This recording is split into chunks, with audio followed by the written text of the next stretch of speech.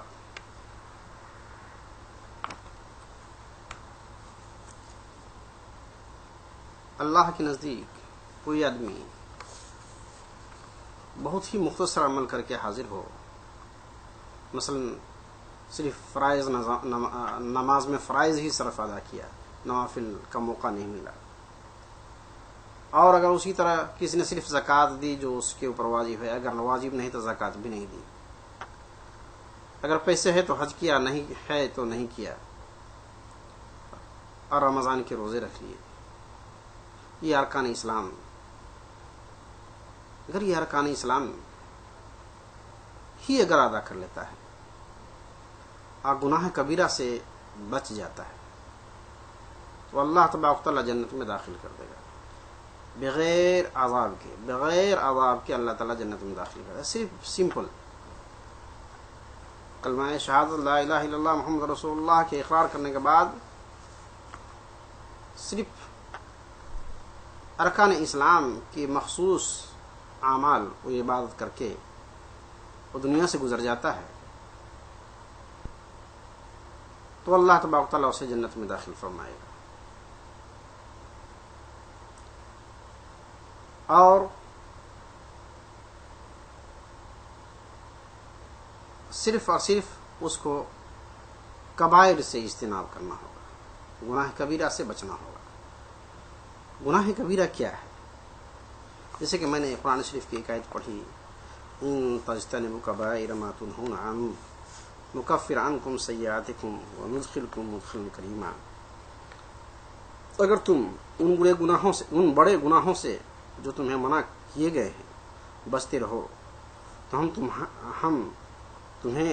تم سے تمہاری چھوٹی برائیاں دور کر دیں گے، یعنی چھوٹی برائیوں کو کفارہ کر دیں گے اور تمہیں ایک عزت کی جگہ داخل کریں گے۔ اس آیت کریمہ میں اللہ تعالیٰ نے اس کا وعدہ فرمایا ہے کہ جو شخص کبیرہ گناہوں سے اجتناب کرے اور وہ اس کو اپنی مرضی اور فضل و کرم سے جنت میں داخل کر دے گا، کیونکہ صغیرہ گناہ 5 وقتہ نمازوں، جمعہ اور دوسرے جمعہ کے درمیان رمضان کے روزوں کی پابندی کی وجہ سے معاف کر دیے جاتے ہیں۔ حدیث میں اس کی کافی تشریح ملتی ہے، تو لہذا میں حدیث کی تشریح کی طرف نہیں جانا چاہتا ہوں، صرف یہ بتانا چاہتا ہوں کہ گناہ کبیرہ وہ عمل ہے کہ گناہ کبیرہ کی وجہ سے انسان جہنم میں جائے گا، اور جہنم کے سزا بھگت کر کے تب جنت میں جائے گا، اگر ایماندار ہی کیوں نہ ہو۔ تو مختصر بات یہ ہے کہ گناہ کبیرہ تو وہ ہے جس پر عذاب متعین کیا ہو، قرآن و حدیث میں جس پہ اللہ نے عذاب متعین کیا ہو وہ گناہ کبیرہ ہے۔ بعض لوگ گناہ کبیرہ کئی طرح سے تعریف کیے ہیں، بعض احادیث میں متعدد جگہوں پر مختلف انداز سے بیان کیا گیا ہے۔ کہیں کہا ہے الموبقات السبع، 7 چیزیں خطرناک ہیں اس سے بچو، کہیں کچھ تو کہیں کچھ، اس طرح سے احادیث میں ایک لمبا سا سلسلہ ہے، قرآن شریف میں لمبا سا سلسلہ ہے گناہ کبیرے کا جس سے بچنا ہر مسلمان کو ضروری ہے۔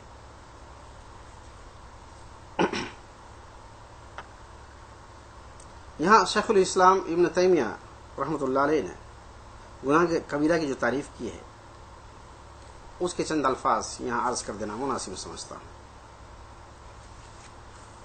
گناہ کبیرہ ہر اس گناہ کو کہتے ہیں جس کے مرتکب کے لیے دنیا میں کوئی سزا مقرر کی گئی ہو یا آخرت میں کوئی وعید سنائی گئی ہو، یہ ہے گناہ کبیرہ۔ اس کے علاوہ بھی شیخ الاسلام ابن تیمیہ مزید فرماتے ہیں کہ اس کے مرتکب سے ایمان کی نفی کی گئی ہو یا ملعون وغیرہ جیسے الفاظ استعمال کیے گئے ہوں، اس کو بھی گناہ کبیرہ میں شامل کیا گیا ہے۔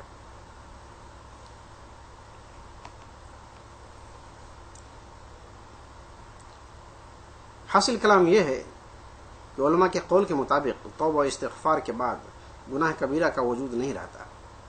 گناہ صغیرہ کو مسلسل کرنے سے وہ صغیرہ تک ہی محدود نہیں رہتا.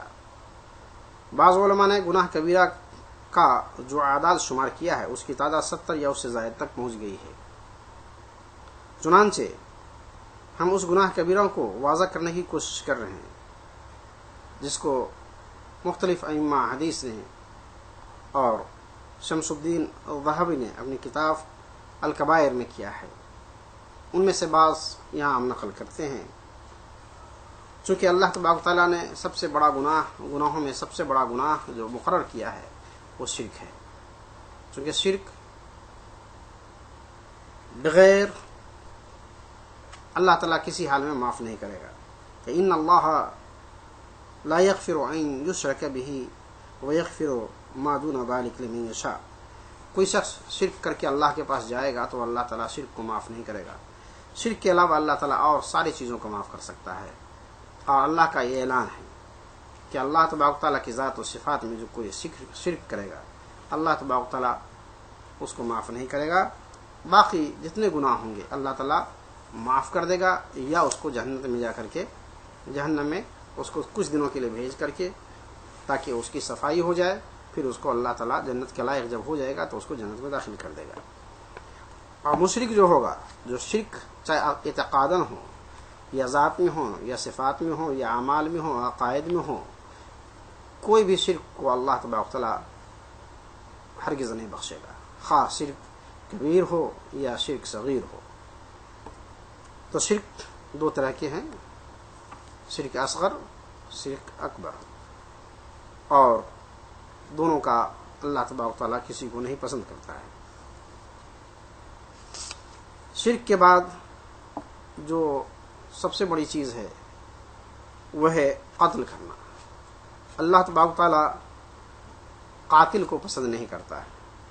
چونکہ بنی اسرائیل میں اللہ تعالیٰ نے قتل کے بارے میں فرما دیا ہے کہ اگر کسی نے کسی کو قتل کر دیا تو گویا پورے ساری انسانیت کو قتل کر دیا.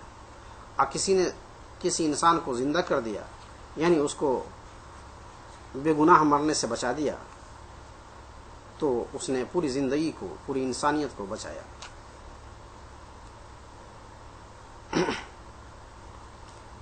تو بہرحال اللہ تبارک تعالیٰ دوسرے نمبر پر قتل کو رکھتا ہے. شرک کے بعد قتل کا درجہ ہے. لہذا کوئی انسان پوری دنیا کی دولت لگا لے ایک مردہ کو زندہ نہیں کر سکتا. پوری دنیا کی دولت لگا لے کوئی آدمی قتل کے ذریعے سے یا کسی اور کے ذریعے سے مار دیا جائے اور اس کو کوئی پوری دنیا کی دولت جمع کر کے اس کا کفارہ اللہ تعالیٰ کے پاس دینا چاہے یا دنیا میں دینا چاہے یا اس آدمی کو زندہ کرنا چاہے کہ نہیں کر سکتا ہے. لہذا اس سے بڑا جرم کچھ بھی نہیں ہے. لہذا انسان چاہے کتنی ہی بڑی غلطی کرے اس غلطی کی سزا ہے اس غلطی کا قانون میں حل ہے. اب کوئی انسان غصے میں آ کر کسی کو قتل کر دے انسان کے لیے جائز نہیں ہے. اور اس کا سزا اللہ نے جہنم رکھا ہے دائمی جہنم اس سے نہیں نکل سکتا ہے.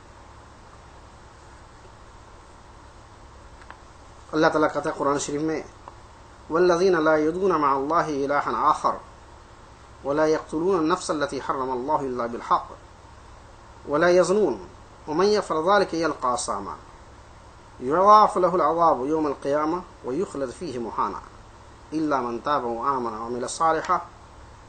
فرقان سورہ فرقان آیت 68 اور سے 70 تک ہے. جو اللہ کے ساتھ کسی اور معبود کو نہیں پکارتے اور جس انسان کی جان کو اللہ نے حرام قرار دے دیا ہے اسے قتل نہیں کرتے مگر ہاں حق پر اور نہ زنا کرتے ہیں اور جو کوئی ایسا کرے گا اس کو سزا سے سابقہ پڑے گا. قیامت کے دن اس کا عذاب بڑھتا جائے گا اور اس میں ہمیشہ ذلیل ہو کر پڑا رہے گا مگر جو توبہ کر لے اور ایمان لے آئے اور نیک عمل کام کرتا رہے. گویا اللہ تبارک و تعالیٰ نے گناہوں سے بچ جانے کا کی ایک شکل بتائی، اور اگر کوئی شخص توبہ کر لیتا ہے تو اللہ تعالیٰ توبہ کو معاف کر دے گا۔ توبہ کا مطلب کیا ہے اس کو آپ کو سمجھ لینا ہے، توبہ کس کو کہتے ہیں۔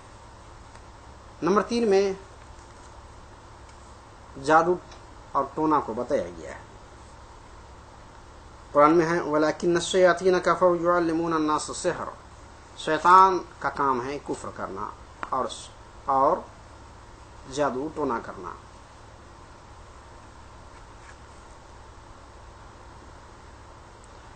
لہذا انہوں نے، شیطان نے ہی انسان کو جادو ٹونا کا کام سکھایا۔ یہ کام کبھی بھی کسی پاکیزہ ہستی کو اس کام سے بڑی رکھا گیا۔ یہ صرف اور صرف شیطان اور اس کے اتباع، اس کے پیروکار کا کام ہے کہ جو ہے وہ اس طرح کے کام میں ملوث رہے۔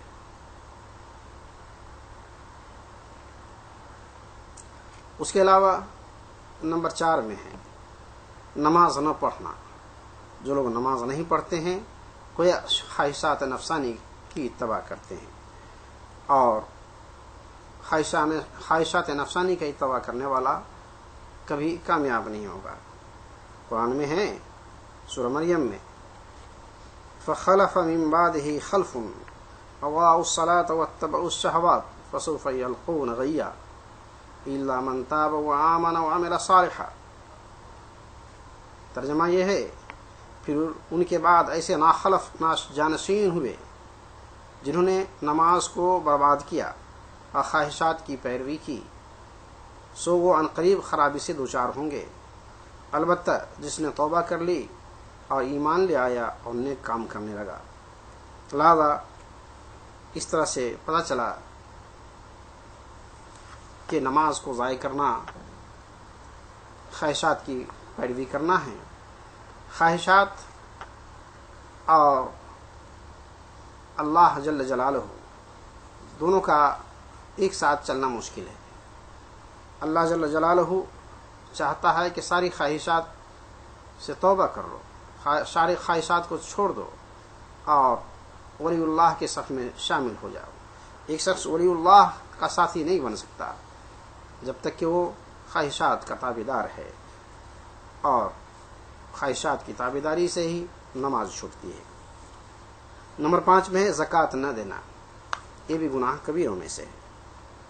اللہ تعالیٰ فرماتا ہے وَلَا يَحْسَبَنَّ الَّذِينَ يَبْخَلُونَ بِمَا آتَاهُمُ اللَّهُ مِنْ فَضْلِهِ وَهُوَ خَيْرٌ لَهُمْ بَلْ هُوَ شَرٌّ لَهُمْ سَيُطَوَّقُونَ مَا بَخِلُوا بِهِ يَوْمَ الْقِيَامَةِ۔ آل عمران میں آیت نمبر 180 میں ہے کہ اللہ تبارک و تعالیٰ کہتا ہے اور جو لوگ اس میں بخل کرتے ہیں، جو کچھ اللہ نے انہیں اپنے فضل سے دے رکھا ہے، وہ ہرگز نہ سمجھیں کہ یہ ان کے حق میں جو کچھ ہے اچھا ہے، نہیں بلکہ ان کے حق میں بہت برا ہے۔ ان قریب انہیں قیامت کے دن توق پہنایا جائے گا اس مال کا جس میں انہوں نے بخل کیا ہے۔ دیکھا، بخالت بھی گناہ کبیرہ میں سے ہے۔ لہذا اللہ تبارک تعالیٰ بخیلوں کو انہی کے مال کا توق بنا کر کے اس کے جسم کو داغا جائے گا۔ کبھی اس کے مال سانپ بنا کر اس کے اوپر ڈنک مارتا ہوا عذاب دے گا۔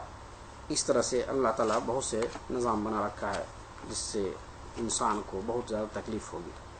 اس طرح بلا عذر شرعی روزہ نہ رکھنا، یہ بھی گناہ کبیرہ میں سے ہے۔ جس کو رمضان کا موقع ملے اور اپنی بخشش نہ کرا سکا ہو تو اس سے بدنصیب کون زیادہ ہو سکتا ہے۔ آپ کو معلوم ہے ارکان خمسہ کی جو حدیث ہے اس کے معنی ہیں شہادت ان لا الہ الا اللہ واشہد ان محمد رسول اللہ، اقام الصلاۃ وایتاء الزکاۃ والحج ان استطاع الیہ سبیلا وصوم رمضان، ان میں سے یہ بھی ہے رمضان کا روزہ رکھنا۔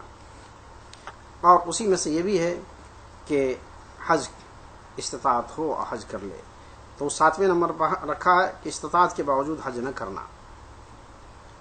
اس کی دلیل تو وہی بخاری شریف کی جو آیت میں نے ابھی جو حدیث میں نے پڑھی ہے وہی ہے.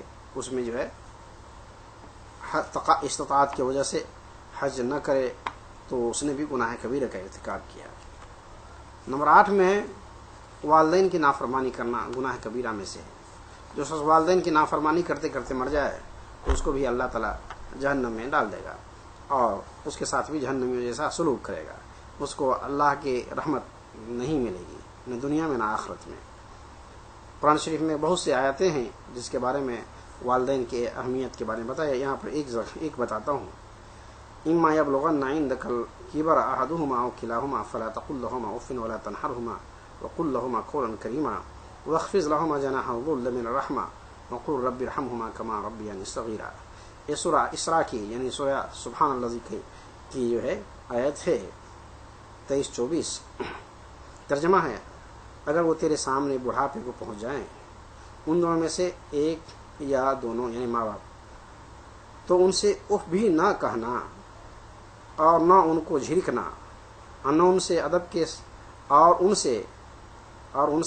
کے ساتھ بات چیت کرنا اور ان کے سامنے محبت سے انکساری کے ساتھ جھکتے رہنا اور کہتے رہنا کہ اے میرے پروردگار ان پر رحم فرما جیسا کہ انہوں نے مجھے بچپن میں پالا. اس کے علاوہ نبی کریم صلی اللہ علیہ وسلم نے ارشاد فرمایا ہے کہ تم نے لوگ گناہ کبیرہ میں سب سے بڑا گناہ کو نہ بتا دوں؟ صحابہ نے عرض کیا ضرور اے اللہ کے رسول. آپ صلی اللہ علیہ وسلم فرمایا اللہ کے ساتھ شرک کرنا، والدین کی نافرمانی کرنا اور جھوٹی گواہی دینا. یہ بخاری میں لکھا ہوا ہے. نمبر 9 پہ لکھا ہوا ہے اہل و اقارب سے قطع تعلقی کرنا. اس کو قطع صلہ رحم کہتے ہیں. یہ بھی گناہ کبیرہ میں اللہ نے اس کو شامل کیا ہے. قرآن شریف میں ہے فَهَلْ عَصَيْتُمْ إِن تَوَلَّيْتُمْ أَن تُفْسِدُوا فِي الْأَرْضِ وَتُقَطِّعُوا أَرْحَامَكُمْ أُولَٰئِكَ الَّذِينَ لَعَنَهُمُ اللَّهُ فَأَصَمَّهُمْ وَأَعْمَىٰ أَبْصَارَهُمْ. سورہ محمد میں ہے آیت نمبر 22 اور 23 میں. کیا تم لوگوں سے اس کے سوا کچھ اور توقع کی جا سکتی ہے کہ اگر تم الٹے منہ پھر گئے تو زمین میں فساد برپا کرو گے اور آپس میں قطع رحمی کر لو گے؟ یہی لوگ تو ہیں جن پر اللہ نے لعنت کی ہے سو انہیں بہرا اور ان کی آنکھوں کو اندھا کر دیتا ہے. دیکھا اس میں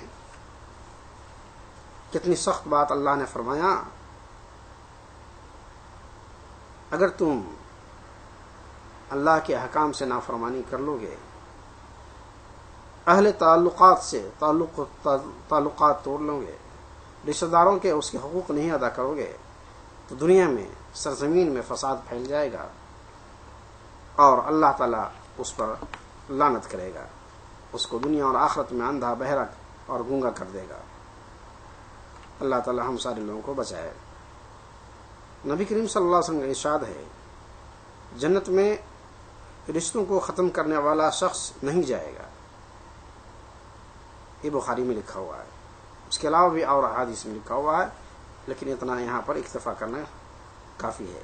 لہذا ہمارے لیے ضروری ہے کہ صلہ رحمی کریں، باہمی محبت، مودت، زیارت، ملاقات، نصرت و مدد کے ذریعے سے اسے فروغ دو اور قدر ایزار ثانی پر تحمل و صبر کر لو.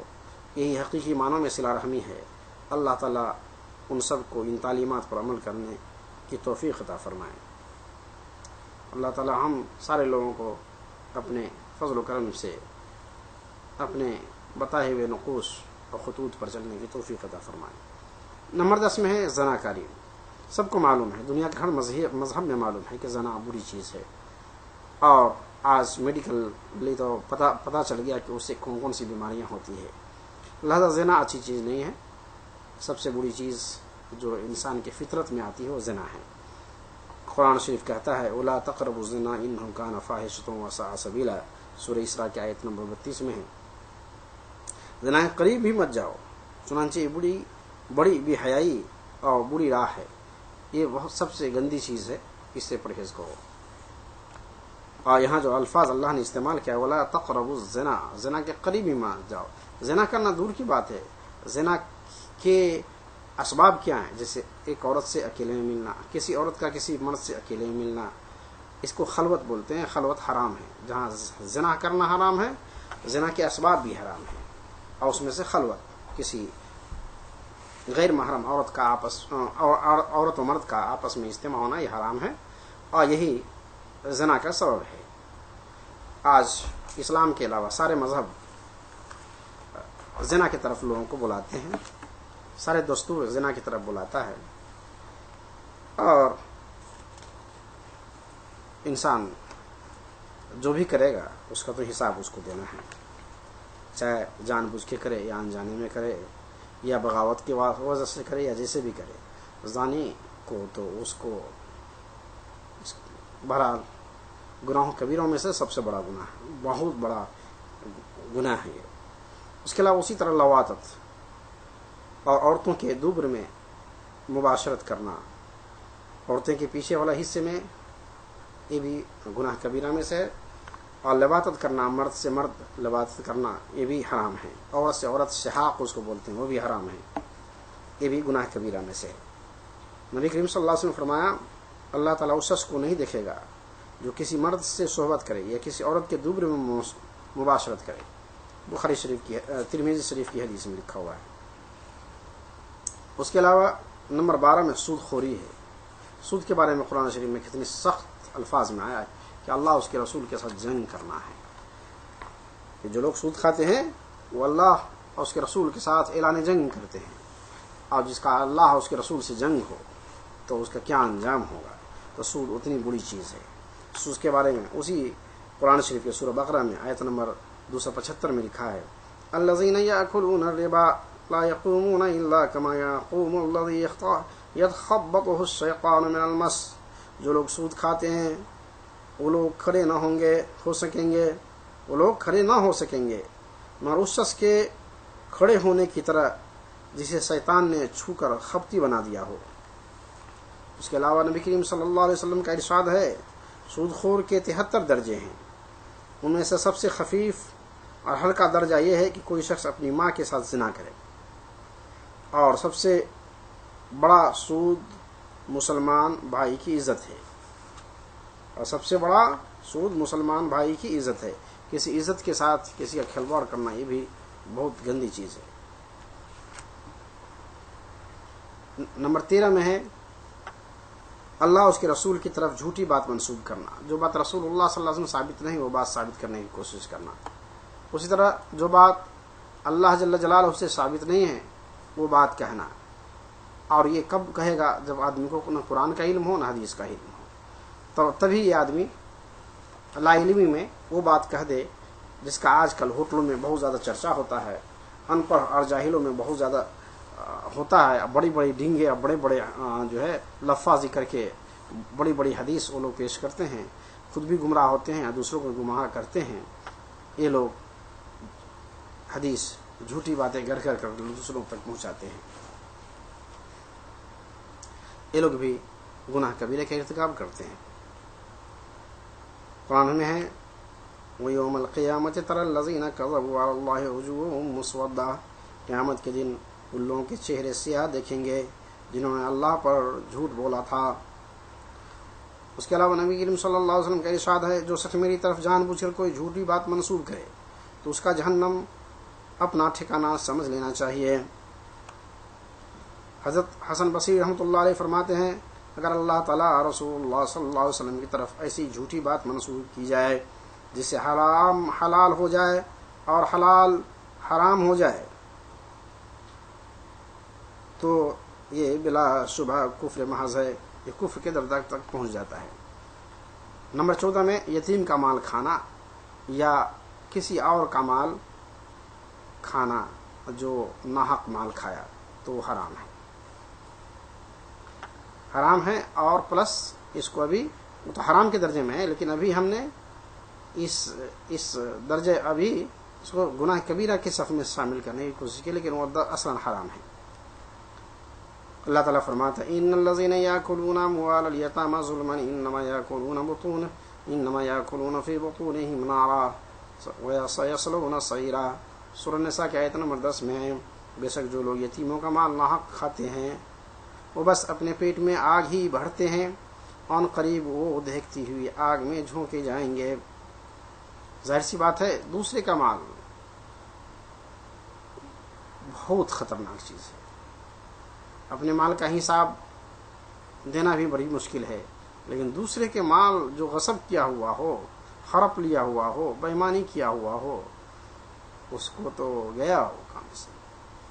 حدیث میں ہے کہ جس نے ایک بالش زمین کسی کا قبضہ کر لیا ناحق، تو قیامت کے دن 7 تہ زمین اس کے سر پر اللہ تعالیٰ ڈالے گا، کہے گا یہ تمہاری زمین جس کے لیے تم نے دوسروں کے قبضہ کیے تھے، اس بوجھ کو اٹھاؤ. اللہم احفظنا. اللہ تعالیٰ اس میں بہت سے لوگ شکار ہیں، خاص شہر میں ہوں یا دیہات میں ہوں، بہت سے لوگ شکار ہیں دوسرے کا زمین قبضہ کر لینا. حتیٰ کہ لوگ اسلام میں بہت سے لوگ مسجد مدرسہ کے نام پر بھی دوسرے کی زمین قبضہ کر لیتے ہیں، اور اس شخص کا قبضہ آسانی سے کر لیتا ہے جس کے پاس زمین جائیداد تو ہوتا ہے مگر ہتھیار اور اسلحہ اس کے پاس نہیں ہوتا ہے.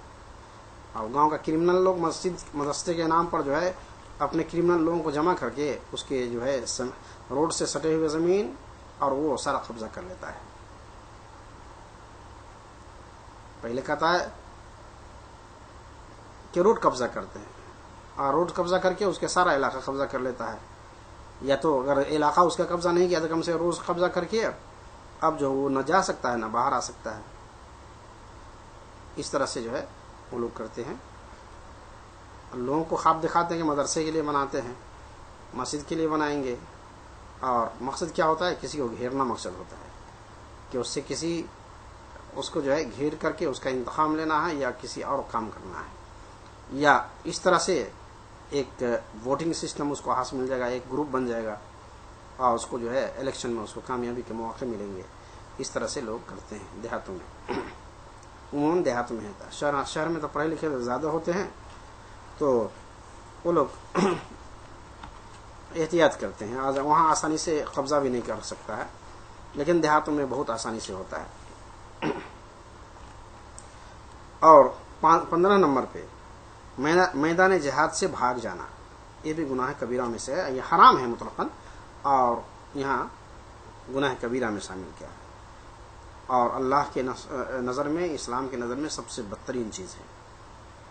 قرآن شریف میں ہے مَن يُوَلِّهِمْ يَوْمَئِذٍ دُبُرَهُ إِلَّا مُتَحَرِّفًا لِقِتَالٍ أَوْ مُتَحَيِّزًا إِلَىٰ فِئَةٍ فَقَدْ بَاءَ بِغَضَبٍ مِّنَ اللَّهِ وَمَأْوَاهُ جَهَنَّمُ وَبِئْسَ الْمَصِيرُ. سورہ انفال میں ہے آیت نمبر 16 میں. اور جو کوئی ان سے اپنی پشت اس روز پھیرے گا سوا اس کے کہ پینترا بدل رہا ہو لڑائی کے لیے یا کسی اور فوج کی طرف پناہ لے رہا ہو، تو وہ اللہ کے غضب میں آ جائے گا اور اس کا ٹھکانہ جہنم ہے، اور وہ بہت ہی بری جگہ ہے. یہ ترجمہ ہوا. حالات حاضرہ میں افسوس ہے کہ مسلمان صرف میدان جنگ جہاد سے ہی نہیں راہ فرار اختیار کیے ہیں، بلکہ جہاد فی سبیل اللہ سے بھی منہ موڑے ہوئے ہیں. بس اللہ تعالی ہی سے امن و عافیت کی درخواست ہے. ابھی حالات کیا ہو گیا کہ مجاہدین کو حکمرانوں نے بنانا چھوڑ دیا. اب سپاہی ہیں جو تنخواہ پر کام کرتے ہیں. جب تنخواہ خطرے میں پڑ جاتی ہے تو وہ فرمان برداری بیچ لیتے ہیں، وہ پھر دشمنوں کے ہاتھے بک جاتے ہیں، جیسا کہ ہم نے عراق جنگ میں دیکھا ہے. عراقی فوج کو جب معلوم ہو گیا کہ اب پیسے ملنے والے نہیں ہیں تو یہ لوگ جو ہے پیترا بدل دیے. اور پہلے بھی بہت سی مثالیں ہیں اس کی، لیکن یہ پہلا مثال دیا جو آج کل سب لوگ سمجھتے ہیں. اور بلوس اللہ کے راستے میں جان خرچہ کرنے والا تو صرف مجاہدین ہی ہو سکتے ہیں، دوسرا نہیں ہو سکتا ہے. چاہے کوئی بھی دنیا کا حکومت جو بھی دلیل دے کر کے اس کو ثابت کرنا چاہے، لیکن یہاں پر آ کر کے وہ فیل ہو جائیں گے. وہ کوئی بھی دلیل یہاں کام نہیں آئے گا. نمبر 16 میں حکمرانوں کی اپنی رعایا کے ساتھ دھوکہ بازی اور ظلم و ستم کرنا. عام بات ہے، حکمران اپنے عوام کو اکثر دھوکہ دہی سے کام لیتے ہیں، جھوٹے وعدوں سے کام لیتے ہیں جس کو کبھی پورا نہیں کیا جاتا. اور دربار میں ہزاروں لوگ آتے ہیں اور سب کو جھوٹی بات کہہ کر کے بہلا واپس کر دیتے ہیں. اس طرح سے یہ عام بات ہے حکمرانوں کے دربار میں. کیا کسی ملک کو دوسرے ملک کے ساتھ بھی ان کا تعلق ہوتا ہے، مگر عوام کو بیوقوف بنا کر کے اس طرح سے حکمرانوں کا جو ہے رویہ ہوتا ہے. اپنے عوام پر تو ظلم کرے گا، آہنی ہتھیار استعمال کرے گا، اپنے عوام پر بڑے بڑے ٹینک دوہرائے گا، مگر دشمن کے سامنے بلی بن جاتی ہے. ایسی گورنمنٹ جو اپنے عوام کے ساتھ دھوکہ بازی یا دھوکہ دہی کرتی ہے، وہ گورنمنٹ اچھی گورنمنٹ نہیں ہوتی ہے.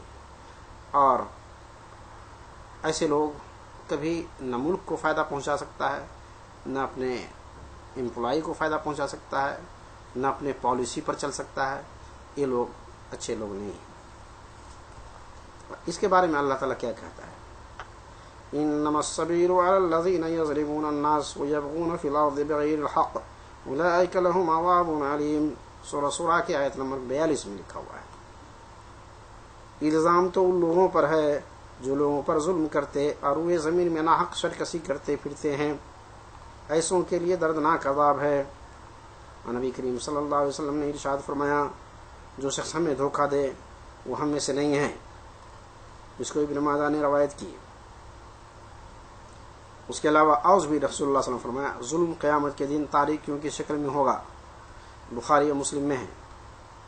اور بھی حدیث میں رسول اللہ صلی اللہ علیہ وسلم فرمایا، جو حکمراں اپنی رعایا کے ساتھ دھوکہ بازی کا معاملہ کرے وہ جہنمی ہے. ابن عساکر میں روایت کیا ہے. اس کے علاوہ اور بھی روایت ہے، جو سب مسلمانوں کے امور کا ذمہ دار ہوں اور وہ ان کی دوستی اور ضروریات اور فخر فاقہ سے بے نیاز ہو گیا ہو، تو اللہ تعالیٰ قیامت کے دن اس حاکم کی دوستی اور حاجتوں اور فقر فاقہ سے بے نیاز ہو جائے گا. ابن ماجہ وغیرہ میں، ابو داؤد میں. فائدہ: آج ہماری حالت اپنی شامت اعمال کی وجہ سے انتہائی افسوسناک ہے، کیونکہ ہم نے امر بالمعروف نہی عن المنکر کا فریضہ چھوڑ دیا ہے. آج مسلم ملکوں کی تعداد لگ بھگ 50 سے زیادہ ہے، 60 کے قریب ہے، جن میں مسلمان غیر معمولی تعداد میں آباد ہیں. لیکن ہے افسوس کہ ان کی اکثریت سودی کاروبار انتہائی ڈھٹائی سے جائز تصور کر رہی ہیں. شراب نوشی اور زناکاری کا بازار گرم ہے، اور اس کے علاوہ مختلف قسم کی بے حیائی اور برائیاں عام ہیں.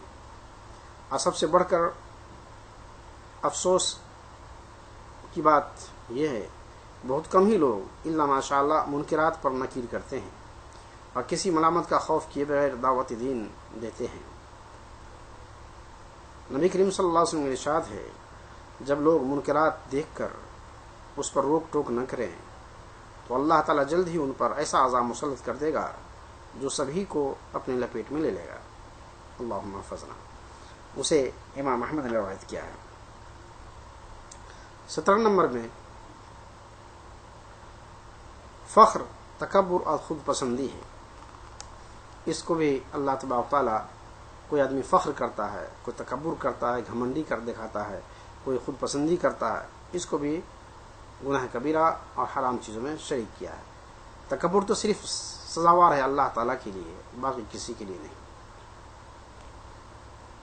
قرآن شریف میں انہ لا یحب المستکبرین سورہ نمل کی آیت نمبر 23 میں ہے. ترجمہ ہے بے شک وہ اللہ تعالیٰ تکبر کرنے والوں کو پسند نہیں فرماتا. اللہ تعالیٰ تکبر والوں کو پسند نہیں فرماتا ہے.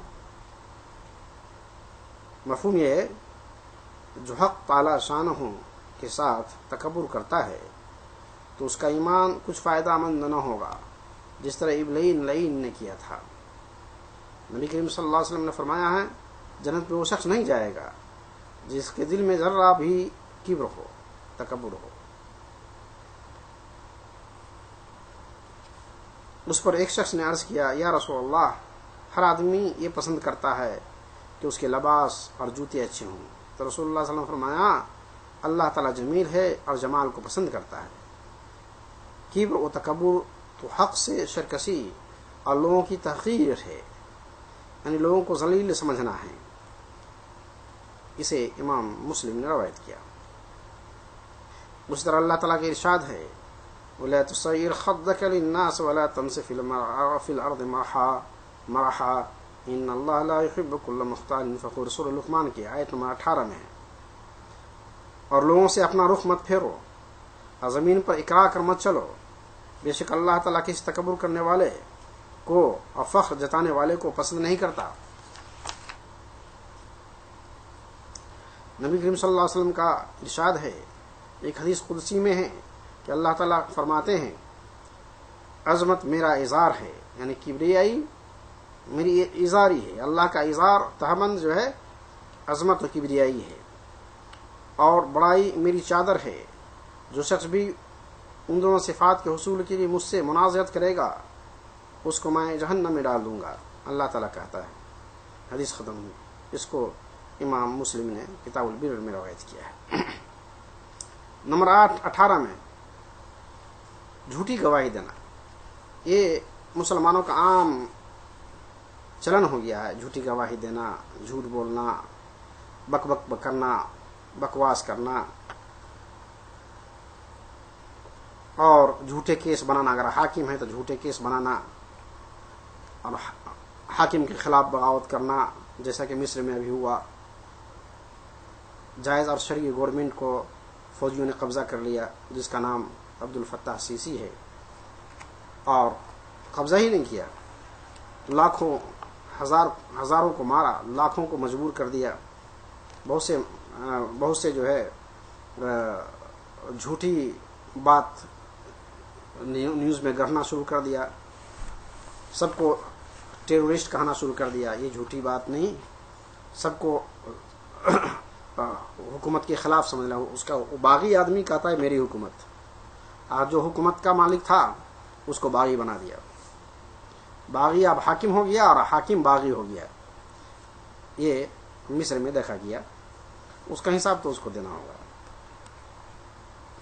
18 نمبر ہے جھوٹی گواہی دینا. اللہ تعالیٰ فرماتا ہے وَالَّذِينَ لَا يَشْهَدُونَ الزُّورَ سورہ فرقان کی آیت نمبر 72 میں ہے، اور وہ لوگ جو بےہودہ جھوٹی باتوں کے گواہ نہیں بنتے تو یہ اچھے لوگ ہیں. اگر بن گئے تو یہ جناح کبیرہ ہو گیا جھوٹی گواہی دینا. نبی کریم صلی اللہ علیہ وسلم کا ارشاد ہے کیا میں تم لوگوں کو کبائر میں سب سے بڑے گناہوں کو نہ بتلاؤں؟ وہ یہ ہے اللہ کے ساتھ شرک کرنا، والدین کی نافرمانی کرنا اور جھوٹی گواہی دینا. اس کو امام بخاری نے روایت کیا. اور نمبر 19 میں ہے شراب نوشی کرنا.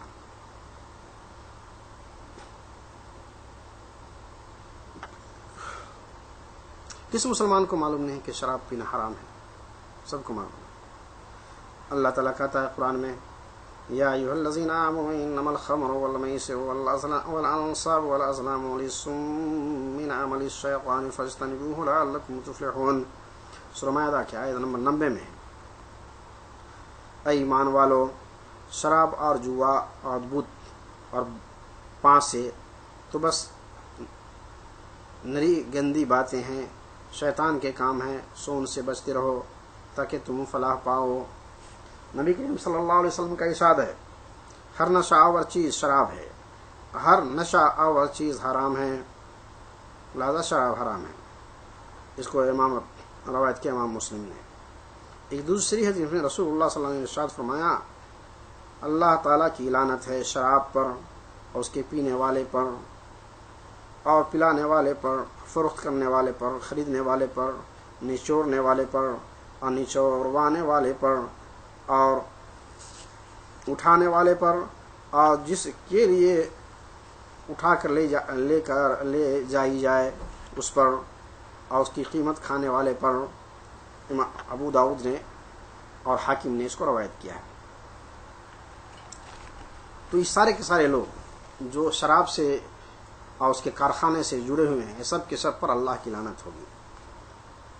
اور 20 کے نمبر 20 میں ہے جوا بازی۔ جوا بھی حرام ہے۔ پہلے ابھی جو آیت پڑھی ہے اس سے جوا بھی ثابت ہوتا ہے۔ تو جوا کو الگ سے انہوں نے لکھا ہے یا ایھا الذین آمنوا انما الخمر والمیسر والانصاب والازلام رجس من عمل الشیطان فاجتنبوہ لعلکم تفلحون۔ سورہ مائدہ کے آیت نمبر 90 میں ہے ایمان والو شراب ارجویا اور بت اور پانچ نری گندی باتیں ہیں، شیطان کے کام ہیں، سو ان سے بچتے رہو تاکہ فلاح پاؤ۔ تو یہ 20 باتیں ابھی اس مجلس میں ہوئی جو کہ سب کے سب جو ہے گناہ کبیرہ میں سے ہیں، اور باقی ہے انشاءاللہ اللہ تعالیٰ نے موقع دیا تو اس کو بھی پورا کروں گا۔ وآخر دعوانا الحمدللہ رب العالمین۔